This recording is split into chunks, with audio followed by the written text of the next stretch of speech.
In this episode, I'm going to talk about the difference between the scarcity and the abundance mindset, but specifically relating to time. I'm going to talk about productivity, efficiency, but also about focusing on the things that matter the most. I'm going to talk about what time scarcity feels like and potentially some ways that we can try and adapt to overcome that feeling. And I'm going to try and hopefully create some actionable takeaways that make us all feel a little better about the idea of how much time we have. So let's get into it. Hi, and welcome to another episode of Thinking Differently, a podcast designed to take an idea, pull it apart, and challenge the way that we think about it. I'm your host, Andy Franklin, and I'll be your guide through this sometimes wandering journey of exploration, which will hopefully leave you with more questions than answers and a lot to think about. Okay, so first, my normal podcast disclaimer. All of these thoughts are my own. I am just exploring and playing with ideas, bringing them up in mine and hopefully your consciousness, so you can challenge these ideas yourself and come to your own conclusions. At no point am I saying that my ideas are the truth or that I have some kind of better idea of what's going on in your life than you do. I'm simply playing with ideas to hopefully challenge my own belief systems and possibly yours as well. All generalizations that I make here are just that. They're generalizations. I'm not saying that they are the blanket truth. There is always additional nuance that I'm not going to be able to cover. And finally, I can't give you your truth. All I can do is speak from my perspective, and I would encourage you to challenge your own ideas and come up with the truth that works for you. So with that, let's start. So first, I just want to talk about the difference between scarcity and abundance mindset. It's something that's talked about a lot in money terms, but I don't think people talk about it as much when it comes to time. So the idea of the scarcity mindset is the idea that there is a finite amount of something. There is a finite amount of resource. There is a finite amount of money or opportunity in the world. And so it creates this adaptation towards scarcity. You have to take as much as you can straight away, as quickly as you can, in order to not lose out on that opportunity. It can make us shut down, it can make us defensive in order to protect what we have.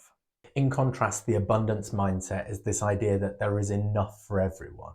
My success does not mean that you can't succeed. It's the ability to be happy and grateful that everybody gets what they deserve. And it's not, if I take it, then you can't have it, or if you take it, then I can't have it.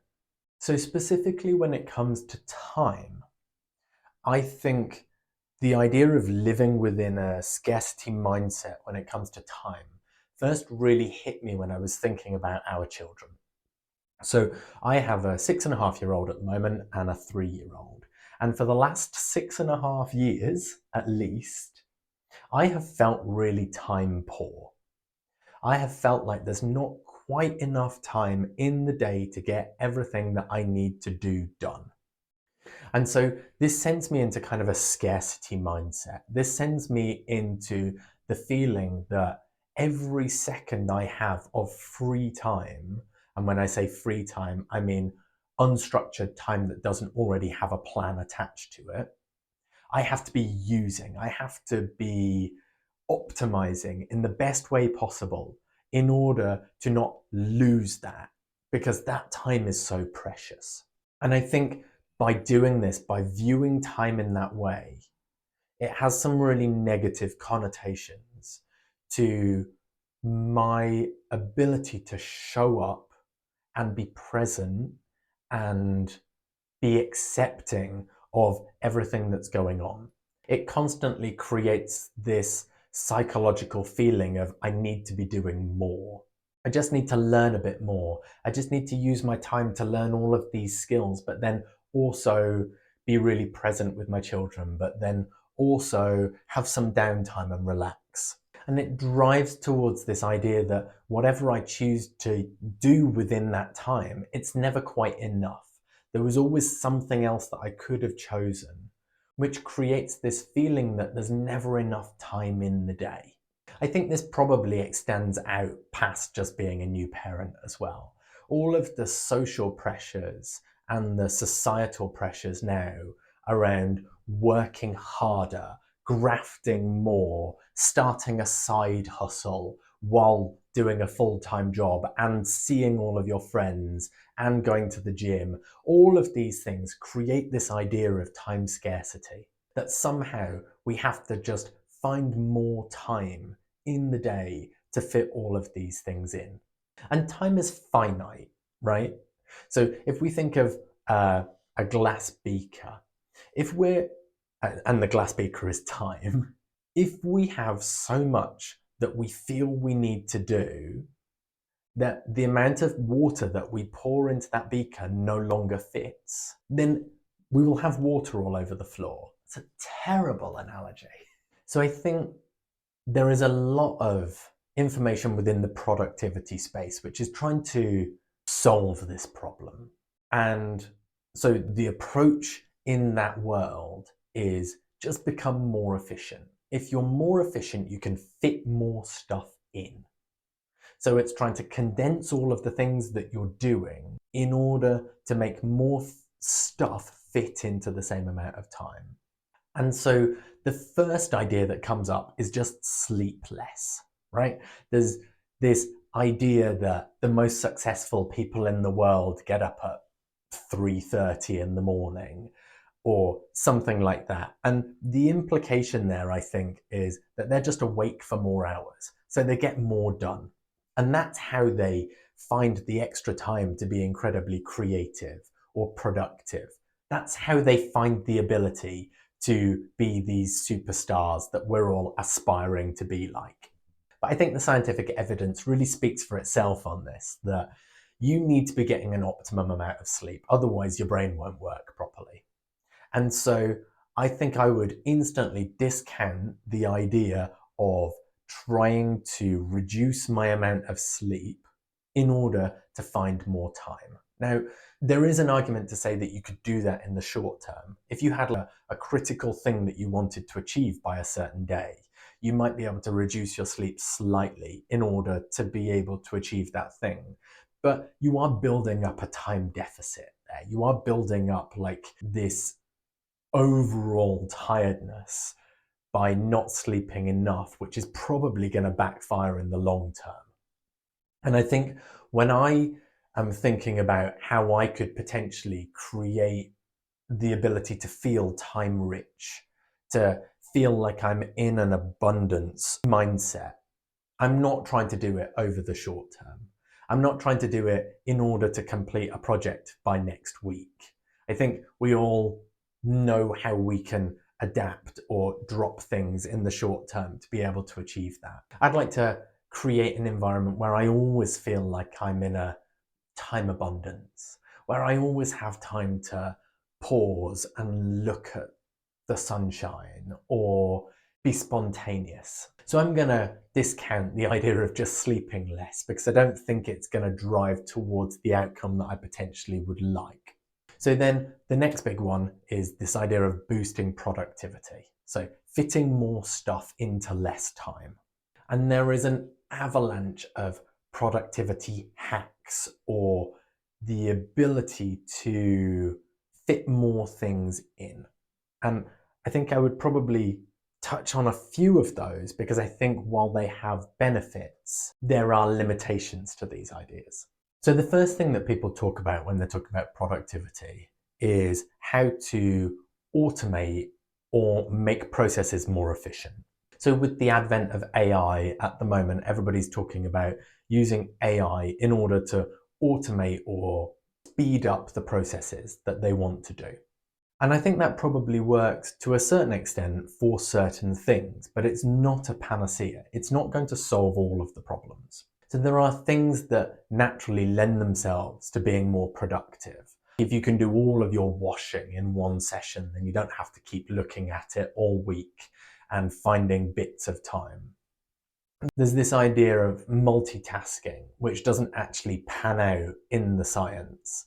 The actual way that we as humans multitask is not by multi-threading, which is the way that a computer would do it, where it would create two separate threads and then run both at the same time. But what we actually do is super speed task switching.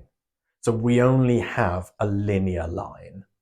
And so instead of running in parallel, what we're actually doing is running in series, but we're shifting backwards and forwards between the two tasks.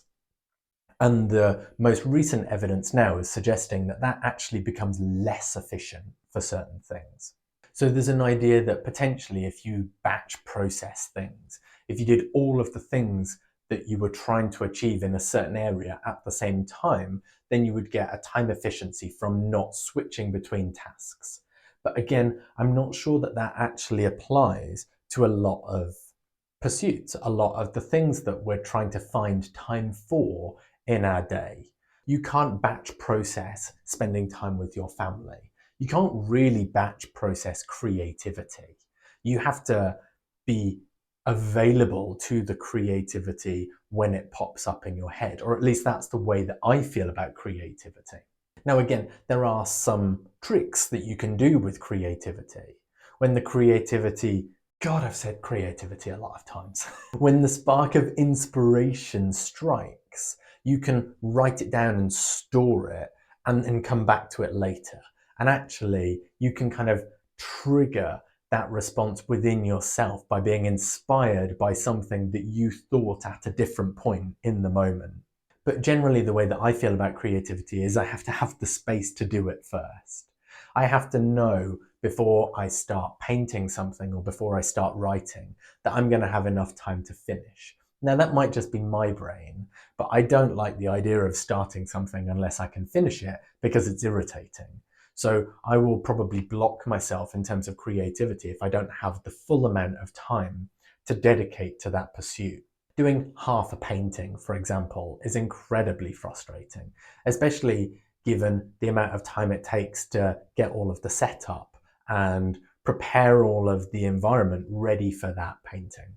And that brings me on to this other idea of making things more accessible. If you have a space for painting, continuing with that analogy, and everything is always set up, then you can jump into that thing without all of the stand-up costs. And that can sometimes be a benefit in terms of time efficiency, in terms of being able to go straight into that thing without having to spend half an hour getting ready for it.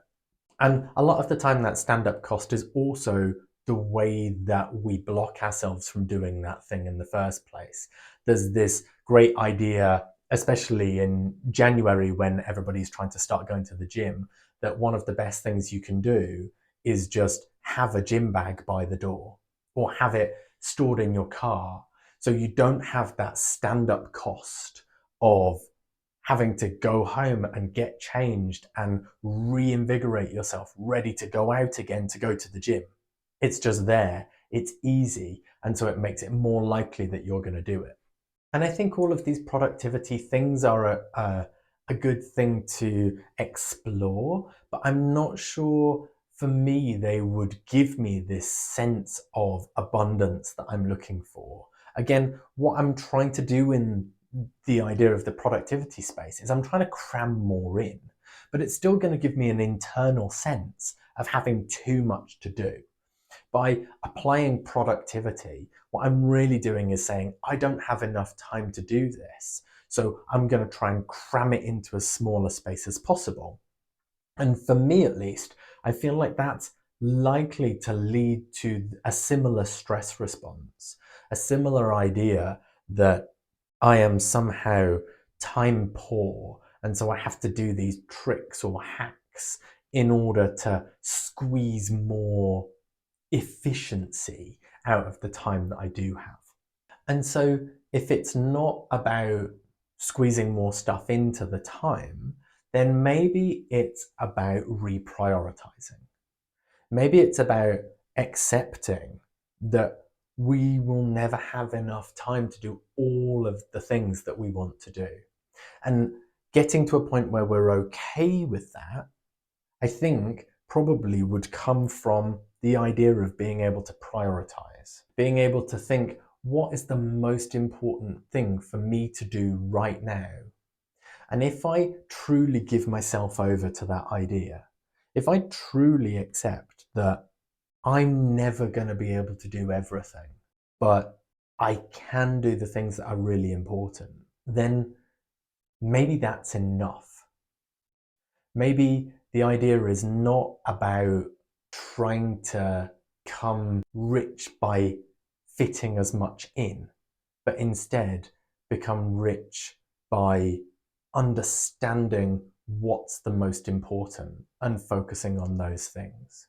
Again, moving back to the money analogy, there are lots of very rich people who still don't feel like they have enough money because their desires and their wants change based on how much money they have. But there are also people who you could consider weren't very well off. But if they have enough money to live the life that they want to live, then they already have an abundance. They already have enough. So the extra doesn't matter anymore. And I think potentially focusing on that in terms of time is something that for me would probably be beneficial. I think I probably need to challenge where these ideas that I need to achieve all of these things come from.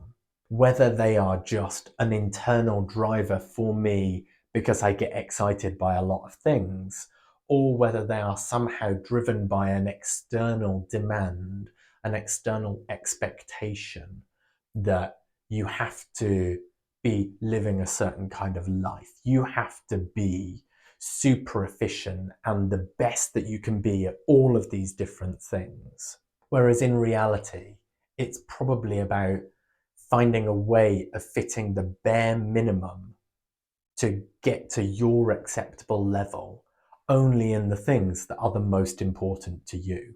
If we all wanted to achieve everything, if we all wanted to get to a place where we were incredible at everything, we would need infinite time to do that. And being human, that's not something that we have control over.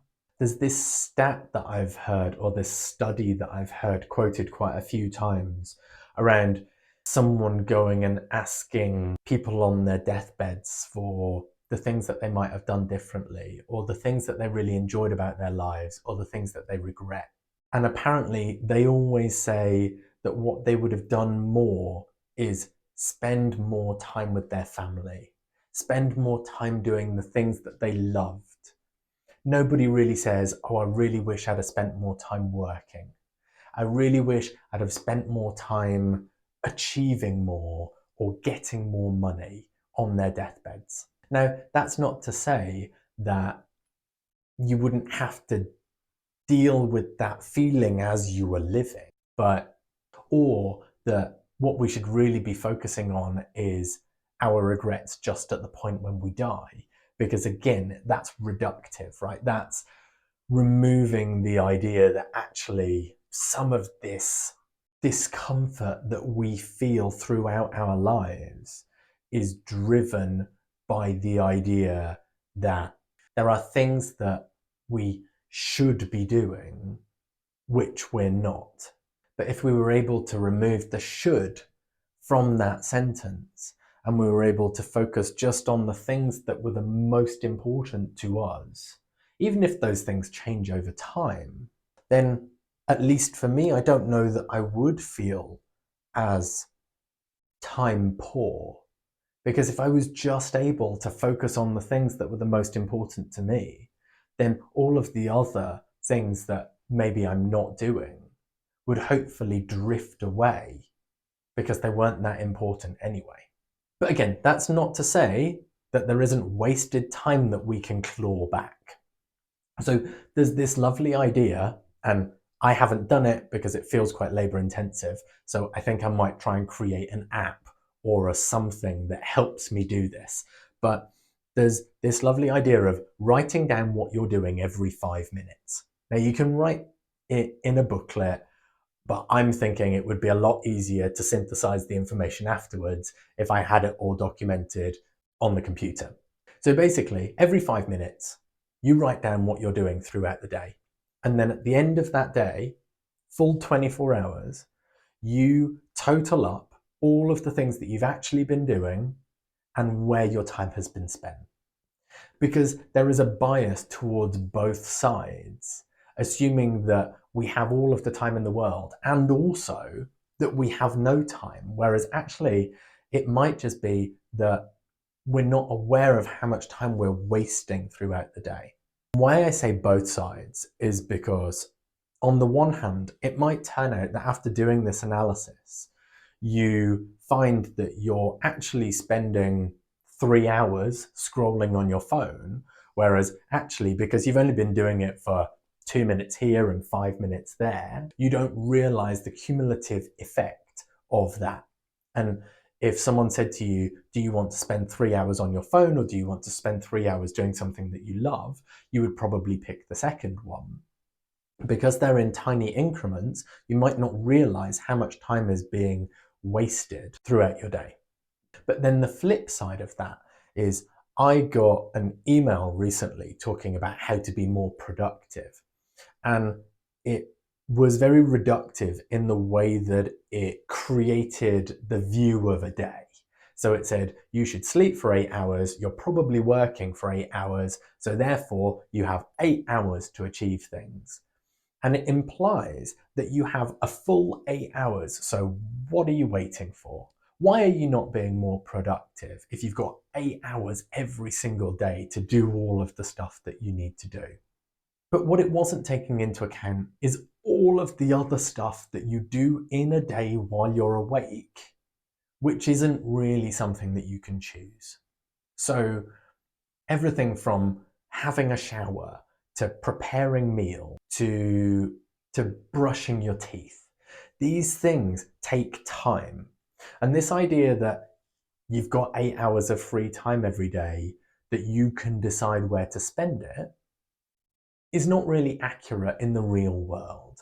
So I think this idea of tracking the time every 5 minutes, although it would be a lot for a day, I think it might be really enlightening in terms of where we actually spend our time and where we might be able to refocus some of our attention towards the things that we really want to do. But then also, that implies that every moment of your time has to be productive, has to be in service of something.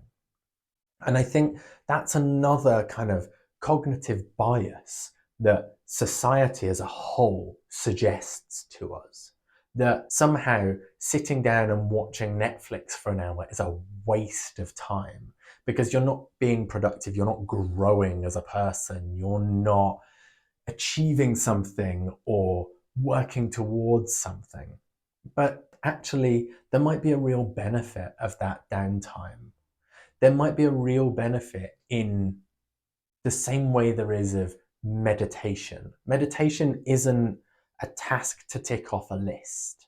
It's the mental space and ability to digest all of your thoughts and emotions and be able to be more rounded as a person in the way that you see the world and you interpret your own thoughts based on giving yourself enough space. So with the TV example, I think it would very much depend whether or not it was giving you that space and that ability to connect with other people, or whether it was an exciting story that you wanted to really lean into to escape into a fantasy world potentially, or whether it was just numbing out so you don't have to think about all of the things that are bothering you. And I think that's the distinction there. If we're doing things because we want to do them, because they're important to us, even if that thing is relaxing or spending time with loved ones, sharing an experience, that's very different to watching something for the sake of watching it, because actually the reality of sitting there with your thoughts is too painful. So we want to numb out, we want to avoid that stuff by using our phones or using the TV as a distraction. Just going back briefly to that idea of multitasking and the idea of being distracted while you're working on something. I feel like nowhere is that more prevalent than in the corporate world. We have moved from a place where you would have been working on a task and then once a day you got potentially a stack of letters and you got to decide when to open those letters, when to be distracted by that thing and what you might want to do with those. Whereas we've shifted through email to Teams and Slack chats and things like that, where your response is expected instantly. You are expected to immediately respond to somebody else as soon as they put their issue, the thing that they're working on, in front of you. I heard once that your email inbox is somebody else's to-do list. And I think for me, that really rings true. That I can be focusing on something that's really important, and yet I still have to deliberately avoid clicking on all of those notification bells and reacting to a chat message that comes through to be able to focus. But the way that the corporate world is built, at least in my experience, it expects that you respond. I will get chasers on emails if someone has sent me an email in the morning and I haven't replied to it by the afternoon. I will get people pinging me multiple times on Teams if I haven't instantly answered their question because their attention is drawn on it and they just want to get rid of it. But their focus and their attention is not my focus and my attention. And holding on to that now feels even more difficult in the corporate world because we are potentially seen as rude or avoiding somebody else's message if we haven't responded instantly. And I think that makes us less efficient in a work capacity if we're not able to focus on the things that are important to our jobs as opposed to the things that people put in front of us.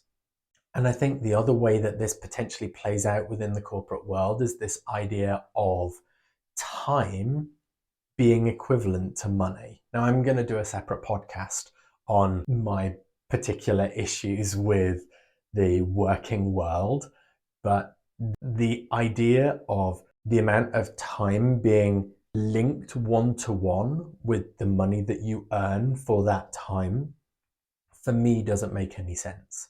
Because if I am more efficient and better at my job and can do it in half of the time, then in the hourly pay salaried world, the benefit that I get from that is just more work to fill that time.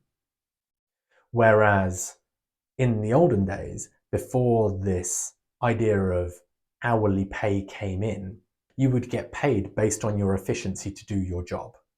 If you got paid for every bale of hay you rolled, if you rolled twice as many bales of hay, you would get paid twice as much money. Now, the way that I feel like that relates to the time-rich, time-poor thing is the idea that hours in themselves equate to value. So the amount of time that we have equates to value rather than what we do within that time. And that value can be separate from the amount of time that we spend on that thing. I've seen some studies where they have reduced the number of working days from 5 down to 4. And it doesn't look like there's much productivity loss from that extra day. But I wonder how that would actually play out if it was applied to the mainstream, because the whole idea is that you get an extra day free. You get an extra day to do what you want to do. I think if everybody in the world adopted that model, what would happen is very quickly there would be other things filling that time. So if everybody didn't work a 5-day week and instead worked a 4-day week, then very quickly schools would only be open for 4 days. So you would have an extra day of childcare that wasn't covered. that you would then end up with a 3-day weekend, but you wouldn't be able to just choose to use that day on whatever you wanted. But it would potentially give you more time with your family, which would be a benefit. So I think in wrapping up, for me, the way to get to a feeling of time abundance is not about productivity hacks or about trying to maneuver and manufacture more time in the day. It is probably more about accepting the amount of time that we have within a day and focusing the attention of that time on the things that are most important. I feel like if I was able to do that, then it would take away some of the discomfort of not being able to do everything that was important to me. But in order to discover what the things that were most important to me were, I would have to have a really solid think about what was actually important and why those things were important and why I was prioritizing those things over other things. And if my priorities were not matching where my attention was, then that would be where I could shift. And I think if I was able to do that, it would give me the freedom to not feel like productivity and achieving things was the sole goal. It would give me the ability to feel like I could relax without feeling guilty for not achieving something within that time. And potentially, it would give me the ability to be more spontaneous, to be able to lean in to the present moment and accept and be flexible to everything that happened because I wasn't always thinking, oh, but I should be doing that over here. So I'd love to hear your thoughts on this. I'd love to hear how you feel about how much time you have, whether or not the societal pressures have been slowly building on you, or whether actually you feel like you have enough time to do everything that you want to. I'd love to hear how, if you've been able to refocus on the things that are important to you, how you were able to do that. And any other things that you think I might have missed in terms of creating this freedom and expansiveness around the amount of time that we have on a day-to-day basis, as well as in the months and years spreading out over the entirety of our lives. So potentially we can all get to a point when we do reach the end of our lives, we don't look back and feel like there's a long list. So we don't look back and feel like there's a long to-do list that we didn't get time for, but in fact, that everything that was the most important to us, we were able to focus on. So let me know how you get on, and thank you for listening. Take care.